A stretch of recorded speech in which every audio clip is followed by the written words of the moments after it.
Vamos supor que você entre numa loja para comprar uma camiseta e o vendedor te dê duas opções. Na primeira opção, ele vai te mostrar 3 cores de camisa, para você poder escolher uma. Na segunda opção, ele vai te mostrar 10 cores de camisa para você escolher uma. Inclusive, entre essas 10, as 3 primeiras da primeira opção.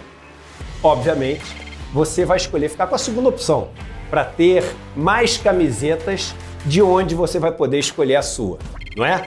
E isso vai te deixar mais feliz, certo? Talvez não. Um dos maiores psicólogos sociais do mundo mostrou, através de seus experimentos e livros, que o excesso de opções tem nos deixado mais frustrados, mais tristes, mais angustiados. Esse é o paradoxo da escolha. Mais escolhas têm nos dado menos satisfação. Barry Schwartz vai nos dar uma aula gratuita no dia 15 de dezembro, às 8 horas da noite. O presente de fim de ano do ICL. A chance de aprender com um dos maiores professores do planeta sobre um tema que impacta todas as nossas vidas. Se inscrevam agora e no dia 15 a gente se vê.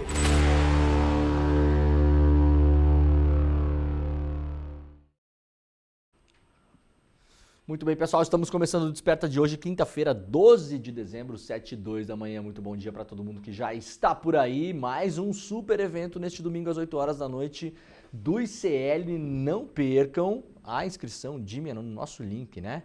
despertaicl.com.br. Vocês viram o Edu falando no começo aí sobre o paradoxo da escolha. Mais um dos grandes intelectuais do mundo vai estar com a gente aqui exclusivamente no ICL, evento gratuito online para o mundo todo. Você pode fazer sua inscrição lá no despertaicl.com.br. Bom dia para todo mundo que já está por aí nas nossas redes sociais. Estamos ao vivo em todas as redes sociais mais famosinhas, digamos assim, mas principalmente nos nossos canais do YouTube. Se você quiser nos acompanhar lá pelo YouTube, pode ir lá para o canal do Eduardo Moreira, para o canal do Leandro Demore, mas principalmente vá para o canal do iclnoticias.com.br, faça a sua inscrição, ative o sininho, deixe o seu comentário já no chat, que para quem já está chegando por aí. Muito obrigado pela companhia, estamos ao vivo horário de Brasília. Muito obrigado para quem já está em outros fuso horários também, né? Muito bom dia, muito boa tarde, muito boa noite, muito boa madrugada. E muito obrigado para você que nos acompanha na reprise também. Muita gente acaba acompanhando o programa em horários alternativos. É muito bom ter a companhia de todo mundo aqui. Se você puder, claro, por gentileza, compartilhe este programa com as pessoas que você conhece, que você gosta. Você pode irritar também o seu tio Bolsominion, pode mandar lá para ele, né? Também pelo Zap. Olha só, dá uma olhada nisso aqui, né? Aquela coisa toda. Clique aí no botão compartilhar, mande no seu grupo de Zap, no seu grupo de Telegram, no seu grupo de discussões por e-mail, nas suas redes sociais, para a gente fazer a nossa audiência crescer por aqui. Estamos indo para o final do ano, daqui a pouquinho recesso, né, Jimmy? Semana que vem é nossa última semana de trabalho, né? A sua, né, Jimmy? Porque eu vou trabalhar igual no final do ano, né? A gente vai seguir trabalhando, o ICL vai entrar em regime de férias, mas alguns programas seguem, a gente vai manter, claro, alguma programação aqui para a semana do Natal e para a semana do Ano Novo também. Só o Desperta para, a gente faz o último dia 22, se eu não me engano, né, de 22 ou 23 e voltamos no dia 6 de janeiro. Aliás, voltamos no dia do meu aniversário, vocês podem mandar presentes para mim também. 20? A 20 é o último? Ah, que maravilha. Sexta-feira da semana que vem. Mais uma semaninha só. E aí entramos em recesso.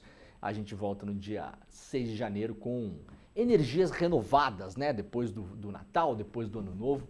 Muito obrigado para quem nos acompanha também pela televisão. Estamos ao vivo lá na Bahia, na TV Quirimurê, em Salvador, na Bahia. Também em Porto Alegre, na Pop TV e também em São Paulo pela TVT. Se você quiser acompanhar este programa pelo rádio, principalmente para quem está no trânsito em São Paulo, muito bom dia, muito obrigado pela companhia de todo mundo. Estamos ao vivo em 3 emissoras de rádio que retransmitem também o Desperta ICL. Estamos ao vivo na Rádio Cantareira, na Rádio Heliópolis e também na Rádio Brasil Atual.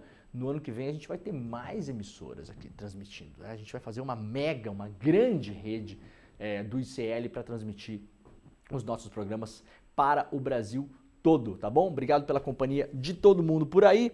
Vamos lá então, gente. Olha, tem muita notícia hoje. A principal delas, o Arthur Lira, o senhor Arthur Lira, o poderoso chefão, né? O poderoso chefão, pelo menos até a eleição do novo presidente da Câmara.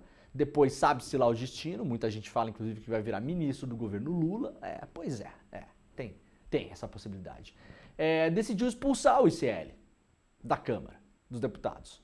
Ontem o nosso querido Guga Noblar estava por lá fazendo seu trabalho jornalístico, cruzou com o Arthur Lira nos corredores e logo depois baixou uma ordem, né? O senhor Lira baixou uma ordem para expulsar, ou seja, estamos sem acesso à Câmara dos Deputados. Não podemos trabalhar, estamos impedidos de trabalhar dentro da Câmara. A gente não consegue credencial, a gente vai explorar esse assunto um pouco mais daqui a pouco no programa, também no CL Notícias primeira edição. A Heloísa Vilela também não pode entrar na Câmara, não tem credencial para trabalhar na Câmara, ou seja, nós não conseguimos credenciamento como veículo jornalístico, nem para o Guga, nem para a Heloísa para trabalhar na Câmara. A gente vai explicar isso depois aqui. O Lira alega que o ICL não consegue credencial porque é um veículo novo.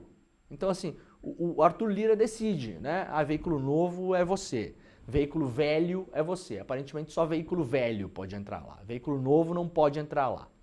Daqui a pouco a gente vai falar sobre isso, tá? Temos algumas notícias antes disso, daqui a pouco eu entro nesse assunto e a gente vai também explorar isso depois no ICL Notícias primeira edição, que acontece depois às 8 horas da manhã, neste mesmo link, então vocês fiquem por aí. Para quem não sabe, nós temos programação até para depois do meio-dia aqui, né? Temos programação amanhã toda no ICL e depois voltamos às 6 horas da tarde com o ICL Notícias, segunda edição. Vamos lá então para as notícias do dia. Lula passa hoje por novo procedimento médico para bloquear fluxo de sangue. O presidente Lula passará nesta quinta-feira por um novo procedimento médico no Hospital Sírio-Libanês em São Paulo. O protocolo, segundo a equipe que acompanha o petista, estava previsto, mas foi informado à imprensa apenas ontem, na quarta-feira. Lula fará uma embolização de artéria meningea média. O objetivo é bloquear o fluxo de sangue no cérebro para evitar futuro sangramento, segundo o médico Roberto Calil, que acompanha o presidente. Calil afirmou que o procedimento é de baixo risco e relativamente simples. O cardiologista explicou que ele é feito em uma sala de cateterismo e não em centro cirúrgico. O protocolo está marcado para agora, às 7 horas da manhã, tem duração prevista de 1 hora, portanto, neste exato momento, seguindo aí o cronograma do hospital, muito possivelmente o presidente Lula, neste exato momento, está sendo submetido a esse procedimento. A previsão é que dure até às 8 horas, ou seja, o final aqui do nosso programa. Então, se tivermos atualizações durante o ICL Notícias primeira edição, que vai até às 10h30 da manhã, acompanhem por aqui que a gente vai trazer as atualizações, possivelmente algum boletim médico e, eventualmente, se tiver alguma coletiva de imprensa, de me dar uma checada pra gente, com o pessoal da produção de São Paulo, se já tem notícia, se vai ter coletiva de imprensa. Se tiver coletiva hoje, a gente vai fazer como fez aí na segunda-feira, transmitir parte da coletiva ou a coletiva toda aqui, para que a gente esteja a par do que está acontecendo exatamente, né? O Lula, então, portanto, segue internado, segundo o doutor Roberto Calil ontem, isso não interfere no prazo de alta para o presidente, que na segunda-feira tinha sido informado que teria alta possivelmente dentro de uma semana.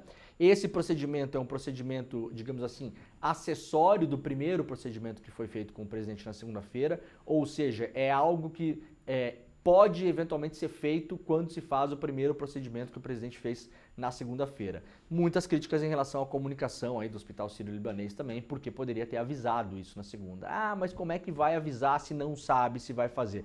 Ora, gente, é assim que funciona. É assim que funciona. Ontem vai ter coletiva hoje, Jimmy?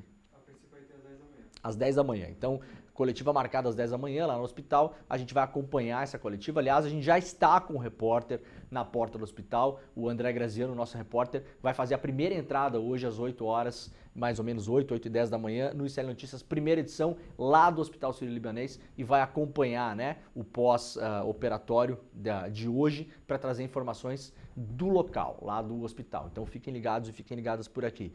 As críticas são porque isso gerou ontem um ruído, porque o Lula, do domingo para segunda, foi internado às pressas, viajou às pressas para São Paulo para fazer aquele primeiro procedimento, aquela primeira cirurgia. E aí ontem gerou de novo um ruído e uma preocupação também, porque poderia ser algo inesperado. Contudo, não era algo inesperado.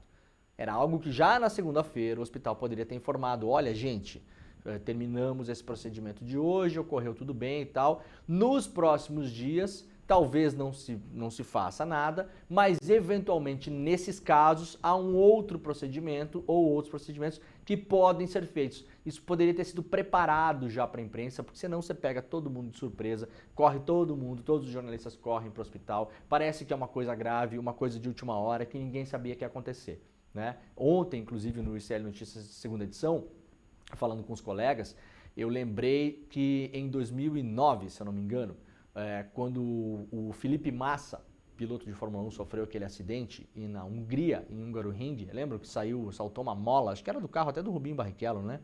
Saltou uma mola do carro e bateu na cabeça do Felipe Massa, né? No capacete. O capacete segurou a onda ali, mas ele foi internado, ficou vários dias no hospital. Eu estava na Hungria fazendo essa cobertura, fiquei na porta do hospital vários dias lá, né? Eu e várias pessoas da imprensa do mundo todo. Os boletins médicos eram sempre muito claros em relação a futuros procedimentos possíveis, porque aí você já vai preparando, não entra nada de surpresa, não gera nenhum tipo de alarde na imprensa, não gera boato em rede social, hoje em dia, pior ainda, não gera uma série de teorias da conspiração e maluquice que rola para lá e para cá no zap zap da vida, né? Então, naquela época, os médicos faziam, às vezes, até 2 boletins diários lá na frente do hospital em Budapeste sobre o Felipe Massa e sempre nos alertavam, olha, o procedimento hoje foi esse, nos próximos dias é possível, se necessário, né, se for necessário, que a gente possa fazer esse ou esse procedimento e já explicava os procedimentos. Então a imprensa já estava ligada, a gente saía dali, já divulgava isso, já ia atrás de médicos para tentar entender como funciona, tentar entender a gravidade, explicar para as pessoas. Você vai preparando o quadro. O hospital errou muito em não ter avisado na primeira coletiva que isso poderia acontecer. Ontem, aliás, o Roberto Calil estava meio brabo com os jornalistas, né? E aí não adianta aí os colegas também, tem colega também, né? Pô, e doutor Roberto Calil dá invertida em repórter. Calma lá, galera, né? O repórter tá lá na ponta fazendo as perguntas, né? Como é que funciona, se pode receber visita, se não pode, quanto tempo vai ficar internado, se tá consciente, se não tá, se o próximo procedimento é grave, se não é grave, se tem risco alto, médio, baixo, como funciona. Se aumenta o tempo de internação, se não aumenta o tempo de internação, se vai fazer em bloco cirúrgico, se não é, se é sedação ou se não é sedação, enfim, dúvidas sobre o presidente da República, são legítimas. É claro que eventualmente vai ter alguém que vai fazer uma pergunta capciosa e tal, não sei, não me parece o caso dos colegas que estão ali, né? É uma dúvida legítima para tentar entender como funciona, então não tem que ficar batendo palma para médico dando invertida em ninguém. Médico não tem que dar invertida em ninguém. Aliás, poderia inclusive o hospital ou a própria setor de comunicação do governo colocar um porta-voz ali que entenda de comunicação com a imprensa para fazer a comunicação mais clara, né? Se comunicar mais claramente com os repórteres, né? Fica aqui a dica. Novo procedimento minimiza riscos e foi divulgado a pedido de Lula, diz médico. Roberto Calil Filho, médico do Lula, afirmou em entrevista na quarta-feira que o novo procedimento a ser realizado no presidente busca minimizar o risco de novos sangramentos e possui baixa complexidade. Ele ressaltou que o procedimento não é uma nova cirurgia, sim um cateterismo, que em sua divulgação em novo boletim médico na quinta-feira ocorreu a pedido do próprio presidente Lula e da primeira-dama Rosângela da Silva Ajanja. O presidente está internado no Sírio-Libanês. É um procedimento relativamente simples, disse o Calil. Esse procedimento está marcado para amanhã de manhã, hoje no caso. Nós divulgaríamos para vocês na entrevista de amanhã. Porém, o presidente e a primeira-dama fizeram questão de colocar no boletim antes do procedimento. Ou seja, o hospital optaria por primeiro fazer o procedimento e depois divulgar, o que é muito ruim porque essas coisas vazam. É impossível não vazar, gente. Estamos em 2024, todo mundo com o celular na mão. Um monte de gente dentro do hospital com acesso a essas informações.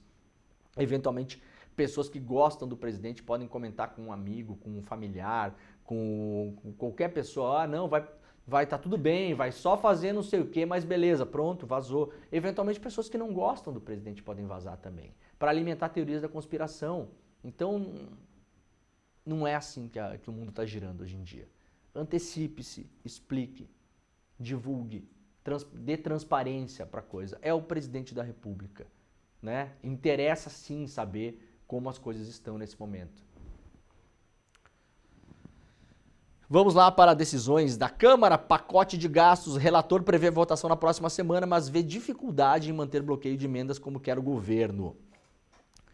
O deputado Átila Lira, designado relator de um dos projetos do pacote do controle de gastos, que foi enviado pelo ministro Fernando Haddad à Câmara dos Deputados, disse à Globo News ontem que a proposta deve ser votada na próxima semana, entre terça e quarta-feira. Lembrando, próxima semana é a última semana de trabalho, né? Terça, quarta, quinta, acabou já. Aí depois só ano que vem.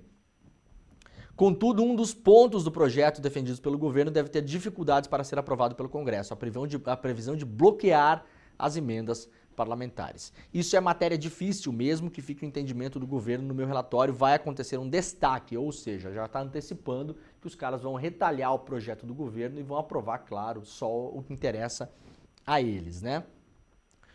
O projeto assinado pelo líder do governo na Câmara, José Guimarães, prevê a possibilidade de bloqueio de emendas parlamentares na mesma proporção das despesas discricionárias do Executivo, limitadas a 15%. Ou seja, se o PIB não cresce, se a arrecadação não cresce, se há problemas nas contas, as emendas também devem ser bloqueadas. Isso é o que prevê o projeto do governo. A Câmara possivelmente vai derrubar isso, e aí mesmo que o país esteja indo naufragando, as emendas continuam crescendo, porque esse é dinheiro que no entendimento dos senhores nobres deputados é deles.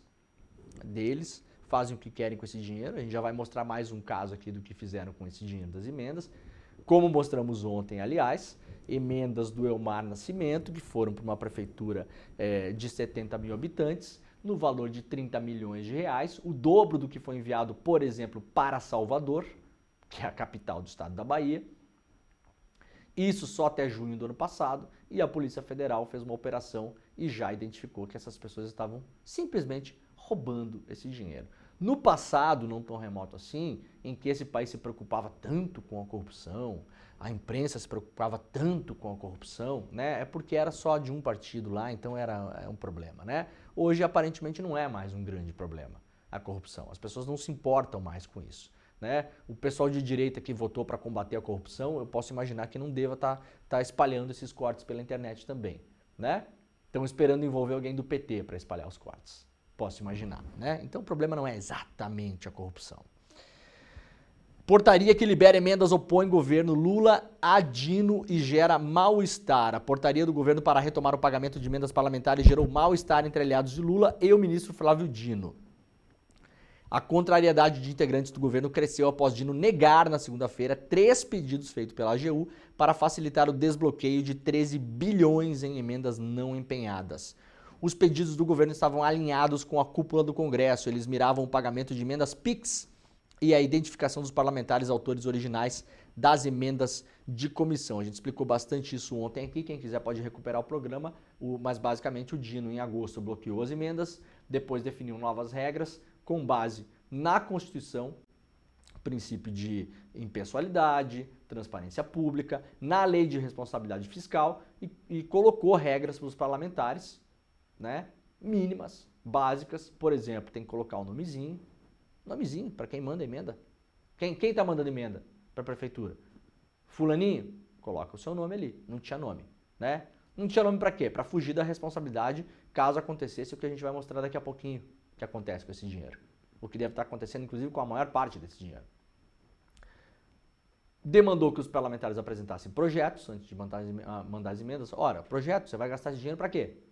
Para que vai esse dinheiro? É para fazer eleição? É para a prefeitura do seu irmão? É para a prefeitura onde seu primo é vereador? É para que é? Vai usar onde o projeto? E acionassem os ministérios, em alguns casos, dependendo da aprovação dos ministérios. Por quê? Ora, porque eu mandei uma emenda lá, tudo bem, vou botar meu nome aqui. Tá bom, vou fazer projeto. É para fazer ginásio de esportes na cidade, lá. Aí consulta o Ministério do Esporte. E o Ministério vai falar, olha só, nós já temos uma parceria com o governo do estado e já vamos construir um ginásio de esportes na cidade. A construção vai começar amanhã, inclusive. Já tem licitação, já tem empresa vencedora, o dinheiro já está empenhado, então não precisa outro ginásio de esportes. Antes, era de qualquer jeito.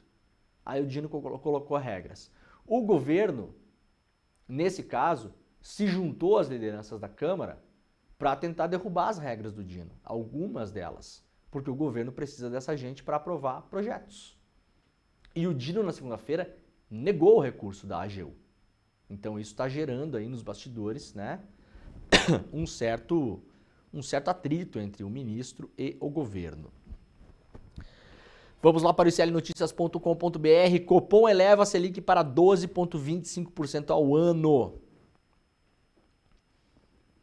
Acertou quem apostou em uma alta de 1 ponto percentual na taxa básica de juros, a Selic. O Copom do Banco Central anunciou no início da noite de ontem que elevou os juros de 11,25% para 12,25% ao ano. A decisão foi unânime entre os 9 membros do colegiado, o que inclui, inclusive, o voto do Gabriel Galípolo, que será o novo presidente do Banco Central. Então não dá nem para reclamar com ninguém. Está todo mundo alinhado nisso. O Brasil passa a ter, se não me engano, o segundo juro real mais alto do mundo. O Brasil realmente é um país especial, né? Um país especial. Não, tem que ser esse juro. Bom, tem que ser o segundo mais alto do mundo. Eu posso imaginar que nós temos as piores contas públicas, as segundas piores contas públicas do mundo, então. É pior do que qualquer país que vocês imaginarem, a nossa é pior, né? A verdade é que não é assim. A verdade é que não é assim. Tem mais coisa andando por trás disso aí, né? O presidente do Banco Central, Roberto Campos Neto, encerra sua participação na última reunião do colegiado presidida por ele com maior dose de aumento desde o início do ciclo de ajuste para cima. De acordo com o comunicado divulgado com a decisão, o ambiente externo permanece desafiador em função principalmente da conjuntura econômica nos Estados Unidos, o que suscita maiores dúvidas sobre o ritmo de desaceleração, de desinflação e, consequentemente, sobre a postura do Banco Central lá nos Estados Unidos. Por essa razão, o colegiado preferiu manter a cautela, dizem, e elevar os juros. Ou seja, o que diz o Banco Central é que principalmente o cenário externo é o causador desse aumento de juros. As moedas, o real foi super depreciado esse ano, assim como moedas do mundo todo, porque o dólar se fortaleceu em relação a várias moedas, até na Noruega, tá, gente? Até nos países que você acha que não sei o quê. Esse ano, por exemplo, quando eu estive lá em Oslo, tava mais barato lá. A coroa também caiu em relação ao dólar, né? Se enfraqueceu. Então, isso é um movimento que vem acontecendo no mundo todo, não é só no Brasil. Se você for ler a imprensa brasileira, o aumento de juros é porque o Lula foi internado. Vocês viram isso? Tem um monte de notícia por aí. Um monte de notícia por aí. O juro aumentou, o juro ia aumentar, o dólar baixou, né? Não é aumento de juros, o dólar baixou e a bolsa subiu porque o Lula foi internado. É quase assim como se dissesse que o mercado está torcendo para o Lula morrer, né? Quase isso, quase isso. Olha, que bom que o presidente foi internado. Graças a Deus, cai o dólar e aumenta a bolsa. Não é nada disso. Obviamente, o mercado estava na expectativa do aumento de 1% da taxa de juros, que é bastante, é muito 1%. Muitas vezes se aumenta 0,25%, é um aumento que se faz, clássico, né? 0,5%, 0,75%, subiu 1%. E tem uma expectativa de vários bancos e corretoras que vai subir mais 1% e depois vai subir mais 1% ainda. Uma expectativa de que vá a 14%, 14,25%, 14,5% no ano que vem. Então ontem, como tinha decisão do Copom e já se sabia que o juro ia aumentar entre 0,75% e 1%, os mercados, a bolsa subiu, o dólar caiu. Se você for olhar a imprensa e algumas corretoras que estão fazendo jogo político também, colocaram isso na conta do Lula ser internado. Nossa, o Lula foi internado, graças a Deus. Tomara que fique internado agora, pelo próximo ano e meio, né? 2 anos o Lula internado, graças a Deus. Oba, Tarcísio, 2026, Lula no hospital, Tarcísio presidente. É o que algumas corretoras e bancos falaram para a imprensa ontem. E aí, então, assim, passa a impressão que os caras basicamente estão torcendo pro Lula morrer. Não é? Não parece para vocês? Não parece isso? O que dizem os bancos em relação ao aumento da taxa de juros? Para não dizer que é o que a gente está falando aqui, né? Vamos lá, então? O Estado de São Paulo ouviu vários bancos. Itaú, BTG, Santander e tal, não sei o quê. Esse aqui é a opinião do Santander, né? O economista para a área política e monetária do Santander, Marco Antônio Caruso. O que diz o Santander? Vai ser muito importante acompanhar qual a resposta da política fiscal e um aparente tratamento do choque de juros, tendo em vista que até agora a postura fiscal do governo tem sido de não aceitar qualquer tipo de possibilidade de desaceleração da atividade econômica. Em um tratamento de choque assim, muitas vezes pode significar uma desaceleração mais forte do PIB. Eu vou ler de novo, tá? Vou traduzir para pessoas normais. Os bancos, no geral, as corretoras, o mercado, que são mais ou menos 105 pessoas, eu não estou exagerando, porque a pesquisa que se faz lá para saber como é que está o humor do mercado, houve 100 pessoas, 105 pessoas, que, claro, administram a fortuna de outras pessoas, né? O que é que se espera com isso? Queda do PIB, desaceleração econômica, tá? Então é isso. O que o mercado quer que o Banco Central entregue e o que o mercado está fazendo força para que seja o Brasil no próximo ano, em 2026, é um PIB menor. PIB menor. Com alguma consequência, e isso está no Boletim Focus também, para tentar combater esse negócio de ter muita gente empregada. Tem muita gente empregada, não dá, pleno emprego, daí as pessoas têm mais dinheiro no bolso, daí elas saem gastando, daí gera inflação. E não tem condição. A gente tem que segurar a inflação. A inflação de alguns alimentos da cesta básica, ela realmente vem em alta nos últimos meses. É uma questão muitas vezes setorial. A inflação da carne tem uma explicação, a inflação de alguns alimentos tem outra explicação. Boa parte dessa inflação nesse ano tem a ver com secas no Brasil, com enchente no Rio Grande do Sul, com falta de chuva, com queimada. São eventos climáticos. Isso já está... o arroz, por exemplo, subiu muito de preço no primeiro semestre, por conta do Rio Grande do Sul. Trigo também. A carne vem subindo de preço também, porque há toda uma dinâmica do mercado ali, né? Do rebanho. Tem toda uma dinâmica própria ali, que tem relação com exportações, com preço de dólar. Com o dólar alto desse jeito, a tendência do cara que cria gado é exportar mais. Vale mais a pena vender lá para fora. A carne aumenta aqui. Então, uma série de fatores. Mas o Banco Central, com essa decisão, quer atacar o quê? Tem muita gente empregada, tá? Tem muita gente empregada. Só não está escrito assim lá, mas o boletim é isso. E os bancos, o senhor mercado, espera o quê? O PIB está crescendo demais, gente. É muito PIB. É um problema isso aí, ó. Tá crescendo muito PIB. No ano que vem vamos ter que baixar esse negócio aí. As pessoas que se virem, tá? Tá dito aqui, né? Tratamento de choque, como esse do juro, pode significar uma desaceleração mais forte do PIB. O Banco Central finalmente vai leiloar 4 bilhões de reservas internacionais para segurar o dólar. Fez poucos leilões aí nos últimos anos. Além de elevar a taxa básica de juros, o Banco Central vai intervir pela primeira vez em quase um mês para segurar o dólar. A autoridade monetária vai leiloar nesta quinta-feira até 4 bilhões de dólares das reservas internacionais, com um compromisso de recompra quando o dinheiro é comprado de volta às reservas meses mais tarde. Segundo o comunicado emitido pelo BC, a autoridade monetária fará 2 leilões de 2 bilhões durante a manhã de hoje, para tentar baixar mais ainda o dólar. Então vemos que a queda do dólar, aparentemente, não tem lá muita relação com o Lula internado, né? Ah, mas o cara da corretora X falou para a Folha de São Paulo. Bom, os caras falam o que querem, a Folha publica o que quer também. E acredita em quem quer também.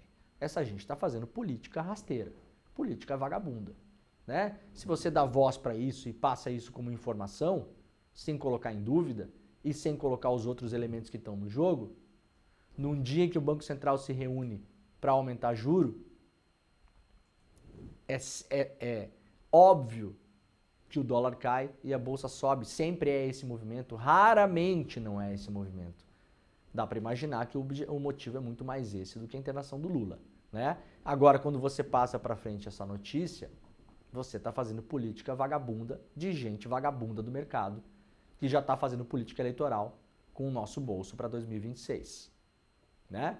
Porque essa gente quer um Tarcísio lá de novo, um Zema lá de novo, porque no final das contas eles querem comprar Petrobras, querem comprar Correio, assim como compraram a Eletrobras, assim como compraram Sabesp.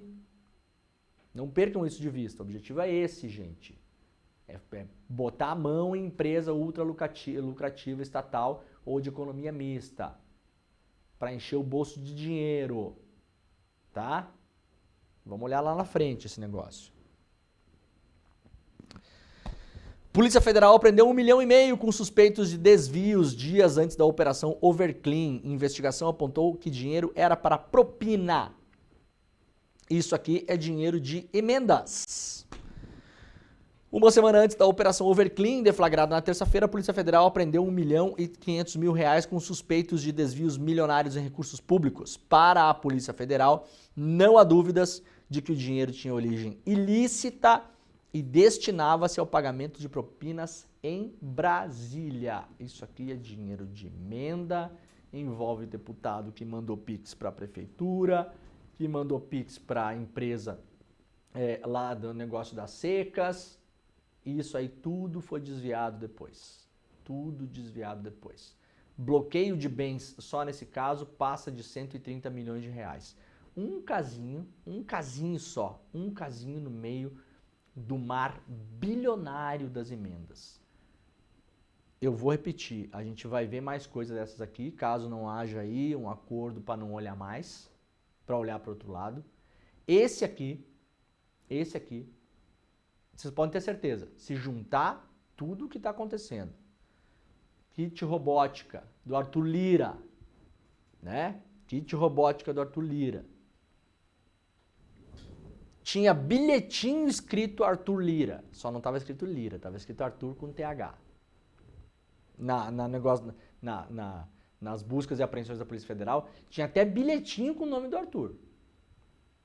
E com valor de dinheirinhos ali nos bilhetinhos, tá? Todas as provas anuladas pelo STF. A cidade lá que tinha mais dentadura do que dente, do que boca, mais dentadura do que boca, também era negócio de emenda. Isso aqui agora, parte das emendas do deputado Elmar Nascimento, que aliás era cotado para ser presidente da Câmara. Até tipo ontem, né? Se somar tudo e olhar tudo e fizer pente fino mesmo, isso aqui, olha, mas de longe é o maior escândalo de corrupção que a gente vai ter notícia na história. Não é brincadeira a quantidade de grana que isso aqui envolve, que até a decisão do Flávio Dino aí no STF, poucos meses atrás, tinha assim, ó, zero controle. Ninguém estava olhando. Os caras mandavam dinheiro para onde quisessem, do jeito que quisessem, sem finalidade nenhuma. Vai 30 milhões para a prefeiturinha lá. 70 mil habitantes. Se pegasse esses 30 milhões e jogasse num helicóptero, a prefeitura e os habitantes pegassem, a cidade ia ter mais prosperidade do que da maneira que foi feito agora aqui. Podem ter certeza disso. Vamos lá para o Diário do Golpe. Polícia Federal indicia mais 3 investigados no inquérito do golpe de Estado. A PF indiciou ontem mais 3 investigados no inquérito que apura a formação de um plano de golpe de Estado durante o governo do ex-presidente Jair Bolsonaro. Os novos indiciados são Aparecido Andrade Portela, militar da reserva do Exército e suplente da senadora Tereza Cristina. Suplente de senador. Reginaldo Vieira de Abreu, ex-chefe de gabinete do general da reserva Mário Fernandes, que era da Secretaria-Geral da Presidência do ex-presidente Bolsonaro. Então não é todo mundo que está no coração do poder, tá, gente? Para combater de vez a história que é o pessoal colateral aí, uma galera da reserva, uns amalucados que a gente não sabe nem quem é. Não, aqui tem suplente de senador, da Tereza Cristina, que era ministra do Bolsonaro. Aqui tem o cara que trabalhava com o cara com o Mário Fernandes, esse que estava na Secretaria-Geral da Presidência do Bolsonaro. Não é gente que está morando no meio do mato, não.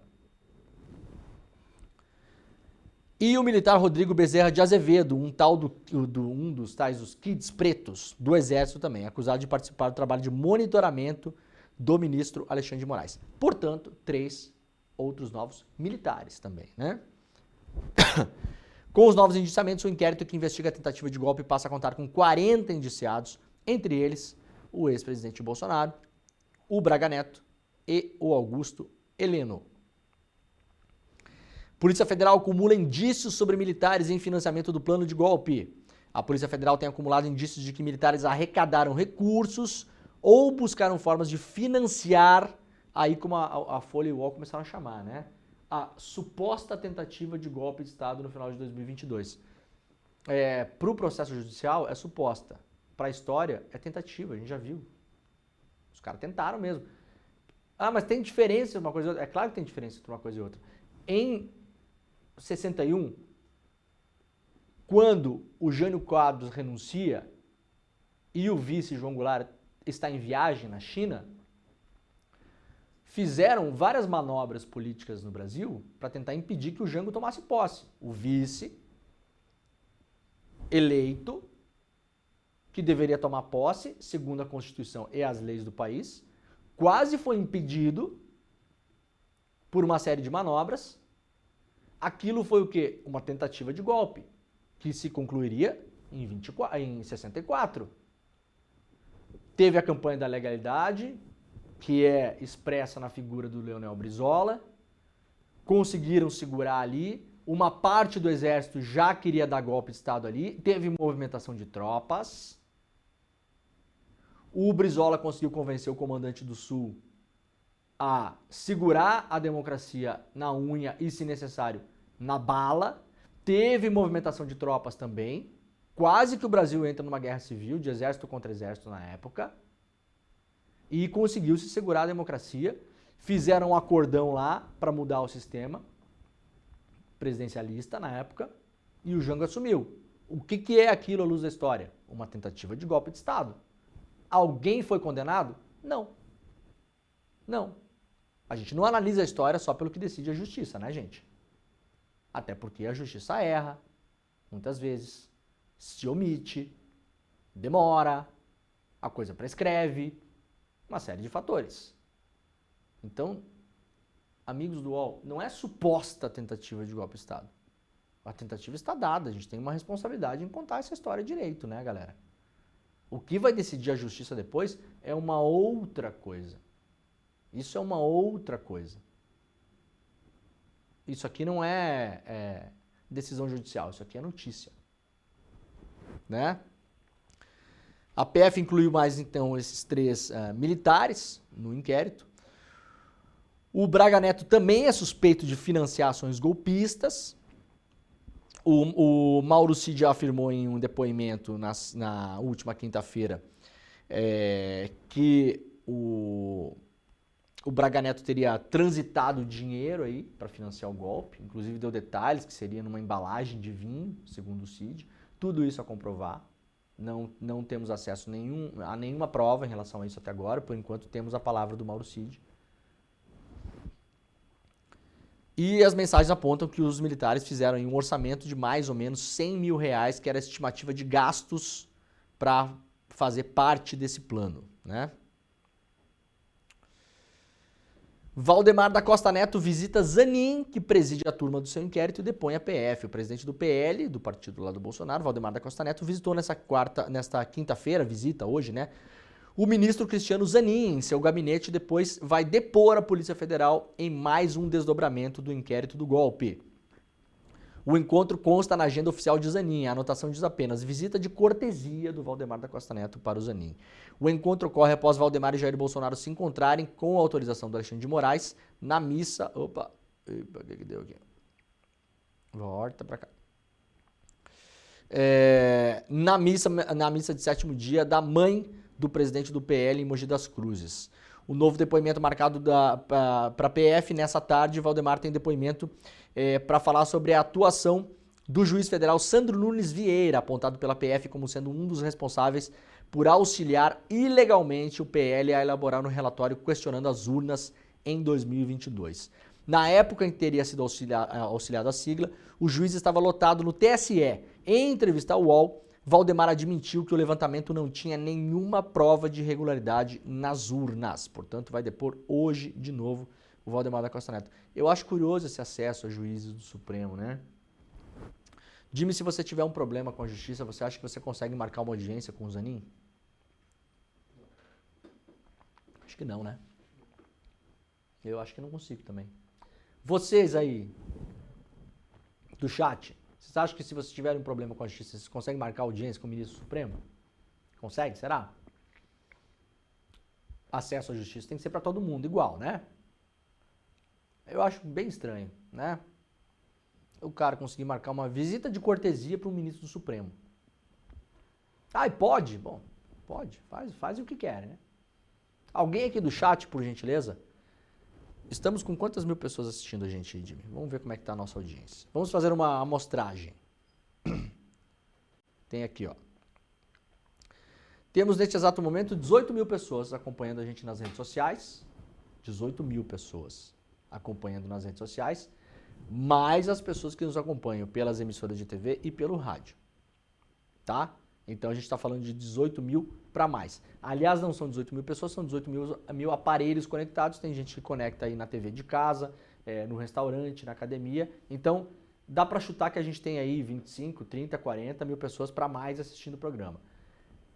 Alguém já conseguiu ser recebido enquanto investigado, não estou falando de advogados nem nada, enquanto investigado por um ministro do Supremo? Coloca no chat para a gente ver. Se entre 20, 30, 40 mil pessoas, alguém consegue.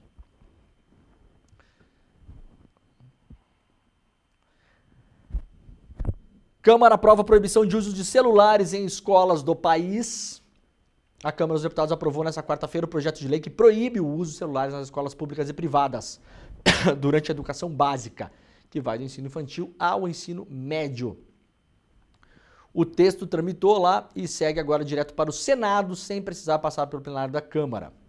A proposta veda o uso de aparelhos eletrônicos portáteis, como celulares e semelhantes, não só durante as aulas, mas mesmo no intervalo entre aulas e recreios. Ou seja, vai ser proibido o celular em escola mesmo. Seu filho não vai mais poder levar o celular para a escola, ou se levar vai ter que deixar na mochila, guardado, né? Desligado. Não vai poder usar. A permissão de uso de eletrônicos, claro, para motivos pedagógicos, de acessibilidade, inclusão ou razões médicas. Agora, a ver como isso vai ser implantado nas escolas, né? Não vai ser fácil implantar esse negócio, né? Projeto que institui voto impresso passa na CCJ e avança na Câmara. A Caroline Detoni, presidenta da CCJ, não tem mais o que fazer, né? Não tem mais o que fazer. Agora estão debatendo o quê, gente? Voto impresso. Eu ontem, olha,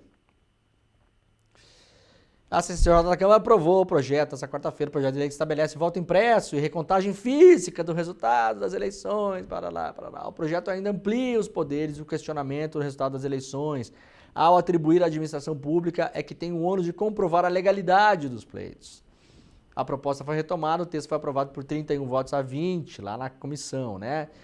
O relatório é do José Medeiros, do PL do Mato Grosso. Nessa quarta-feira determina que o voto nas urnas eletrônicas precisará ser acompanhado também de meios impressos que serão usados para realizar a recontagem de votos. Olha, eu sinceramente não sou contra isso. Na boa, na boa. Se tiver que votar na urna eletrônica lá e você sair lá de algum modo com o seu voto e tal, não sei o quê, na boa, tranquilo, tá? Tranquilo. Dá para imaginar alguns problemas, né? Você, por exemplo, vai votar, imagine que você vai votar. E você sai com um comprovante de que você votou, e aí como que vai ser a contagem, né, gente? Como que vai ser a contagem? Você sai com um comprovante com o nome do candidato, aí tá a milícia na esquina lá pedindo para você mostrar o comprovante, né? Então isso já não dá. Isso já não dá. Na cabeça desses amalucados, isso não passa nem pela cabeça deles, porque milícia é vista como uma coisa positiva por vários, né, inclusive. Né? Então tudo bem. Aliás, que bom, né? Tomara que seja assim. Vai ser como, então? Vai ser votado e sai um comprovante e coloca-se numa urna ao lado da urna eletrônica? Pode ser. Eu absolutamente não tenho nenhum problema em a gente debater isso. Só não queria debater no governo Bolsonaro, porque de lá não ia sair nada que prestasse. Porque o objetivo deles não era melhorar a democracia, era causar confusão. Essa galera aqui é a mesma coisa, tá? Ontem, debatendo com alguns amigos, a gente está tentando aí salvar uma entidade cultural da cidade e tal, não sei o quê. E aí eu fui procurar como é que faz para você fazer doações depois abater do imposto de renda. Você sabe, né? Vocês podem fazer doação para entidades culturais, por exemplo, e ter um abatimento do imposto de renda. Quase nada, uma migalha, mas tudo bem, né? Pode ir lá fazer isso. Você destina o imposto devido, uma parte minúscula dele, para uma entidade cultural. Então tem que tá lá, o CNPJ tem que estar cadastrado, não sei o que, uma série de procedimentos. E aí, só que isso aí é uma treta, porque você tem que fazer um ano, e aí jogar na declaração do ano seguinte, e nunca sabe quanto vai conseguir abater, entra sempre no risco de, na verdade, às vezes doar e pagar o imposto ao mesmo tempo. É um caos, por isso que ninguém faz. As pessoas têm medo de tentar fazer uma coisa legal para a cultura e ter que pagar mais imposto. E aí quase ninguém faz. Aí eu fui procurar ontem e achei por acaso um projeto muito bom, eu não lembro o nome do deputado agora aqui, que já vai ter lá no cálculo do imposto de renda, lá no programinha lá, você já vai poder jogar lá quanto que é do ano corrente. Então você vai lá fazer e aí você já pode fazer a doação direto pelo programa e tal, não sei o que, já bate na hora. Você já tem a certeza de que vai ter o abatimento, de que não vai pagar dobrado, de que não vai jogar dinheiro fora. Onde está esse projeto? Na CCJ. Fazendo o quê? Dormindo numa gaveta. Por quê? Porque a CCJ, presidida pela Caroline Detoni, que enquanto deputada, e aqui vai uma avaliação do seu trabalho e não da sua pessoa, é uma inútil, tá? É uma inútil. Aliás, não é uma inútil. É muito útil para coisa que não presta. É muito útil para porcaria, né? Comanda uma comissão que acabou de passar o projeto lá, o projeto pró-estupro. Né, Caroline Detoni? A senhora e os seus aí, projeto pró-estupro, que prevê penas maiores para meninas e mulheres estupradas do que para o estuprador. É um projeto que aplaude o estupro, né? Que incentiva o estupro no Brasil. Acabou de passar na CCJ. Agora estão discutindo o que na CCJ? Voto impresso. De novo, voto impresso. Isso aqui para quê, gente? Passa na CCJ, vai para a Câmara, fica numa gaveta. Em 2026 tem eleição, vão começar a tirar isso da gaveta de novo para encher o nosso saco de novo com esse negócio. O projeto para a gente poder financiar entidades culturais das nossas cidades está parado na CCJ. Esse, né, Caroline Detoni? Esse aí, você aí de Santa Catarina que votou na Caroline Detoni, né? Tem grupo de folclore, Oktoberfest e não sei o que, grupo de dança. Você poderia estar apoiando essas pessoas com o dinheiro do seu imposto. Sabe por que não está fazendo isso? Porque a Caroline Detoni está gastando o tempo, o seu dinheiro, o nosso tempo, a nossa paciência, o nosso saco com esse bando de porcaria aqui na CCJ. Tá? Então, parabéns para você. Parabéns para você que votou achando que estava fazendo uma grande coisa, colocando essa pessoa em Brasília. CCJ do Senado aprova a reforma tributária sem armas no imposto do pecado, ou seja, a reforma tributária aprovada na CCJ do Senado. Tem uma série de mudanças, a reforma tributária é outra coisa, não é o pacotão fiscal do Haddad aí, é outra coisa, negócio já mais antigo, que já foi para a Câmara e para o Senado, passou na CCJ do Senado, previa alguns impostos maiores para alguns produtos, por exemplo, cigarro, bebida e tal, e armas. O que fez a CCJ do Senado? Armas não. Pra que vão botar mais imposto em arma, né, gente? Vamos fazer o Bolsa Arma? Tiraram fora. Não tem mais. Caiu fora. Câmara aprova projeto que facilita acesso a armas por condenados. Olha que beleza. É assim que a Câmara está gastando tempo, ó.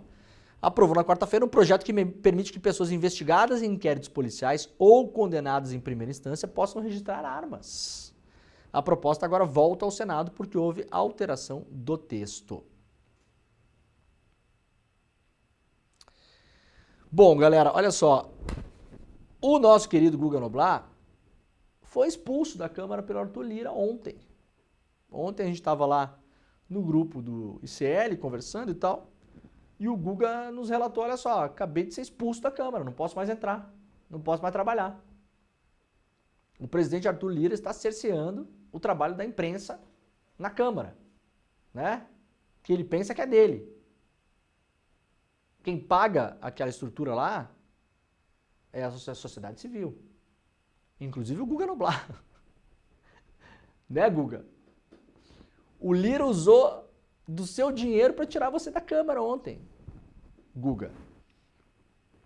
Lá no iclnoticias.com.br, o Guga Noblat do ICL Notícias foi expulso nessa quarta-feira da Câmara dos Deputados. Ele atribui ao presidente da casa, Arthur Lira, a ordem para a retirada do local. Guga estava nos corredores entrevistando programas para o programa Rolê ICL, que é o nosso programa aqui, o último programa da manhã, comandado pelo William De Luca e pelo Guga. A ideia era simular um amigo oculto, né? Essas brincadeiras de final de ano e tal, em que os parlamentares sorteavam nomes de personalidades da política e diziam qual presente dariam para cada uma delas. A gravação transcorria normalmente até o momento em que Guga e o cinegrafista cruzaram com Arthur Lira. Logo depois, os seguranças foram acionados para retirar os dois das dependências da Câmara dos Deputados.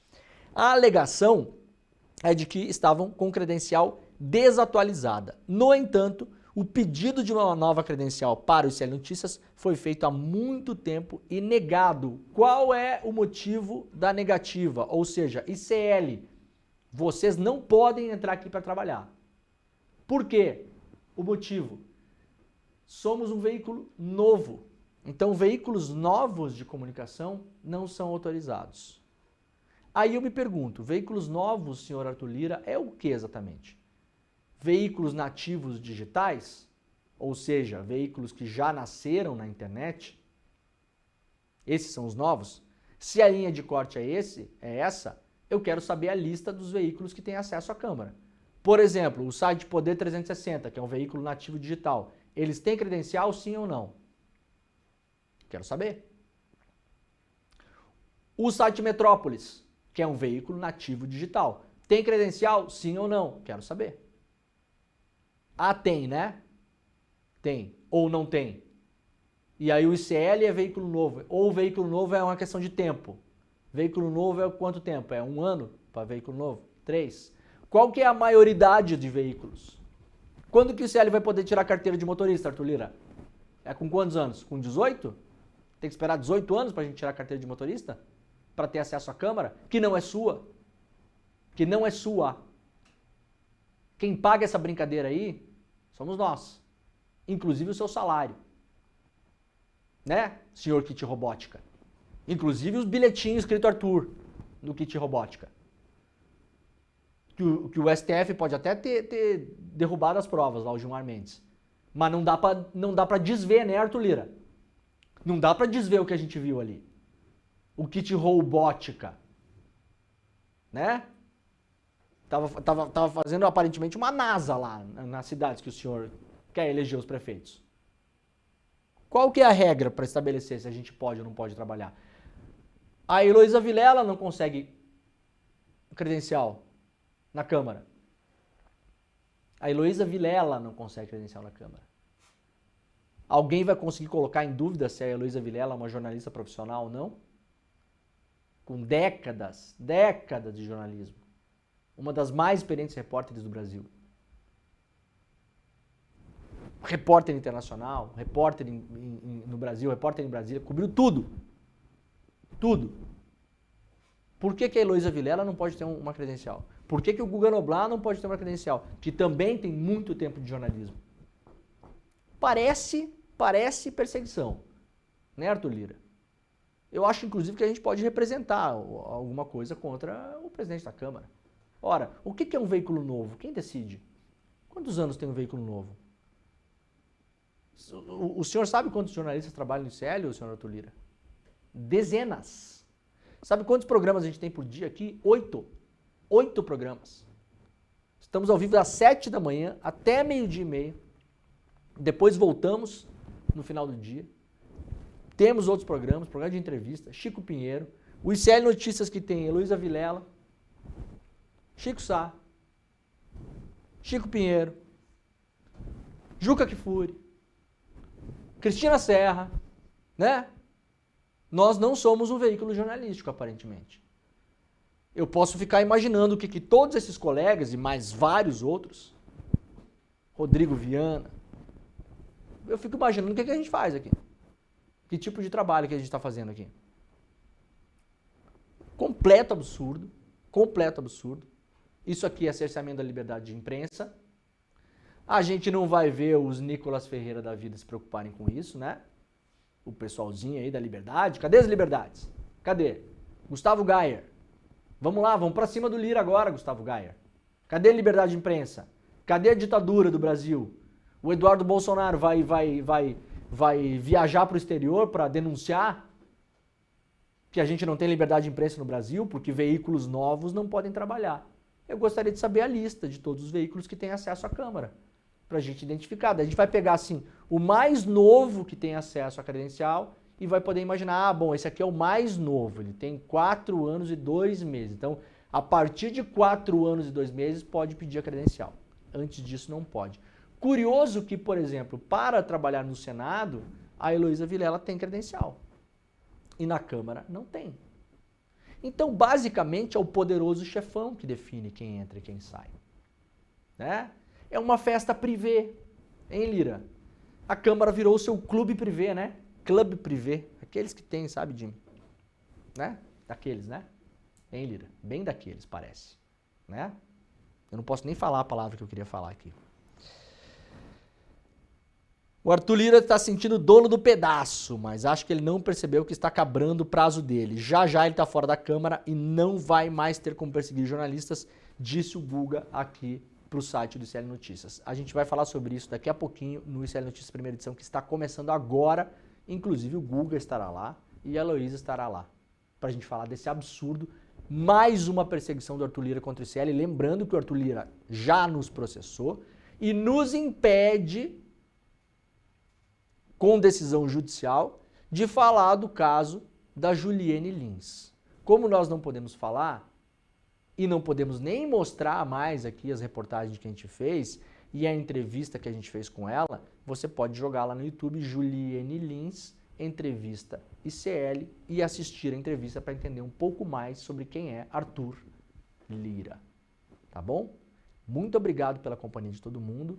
Daqui a pouquinho eu estou lá no ICL Notícias primeira edição.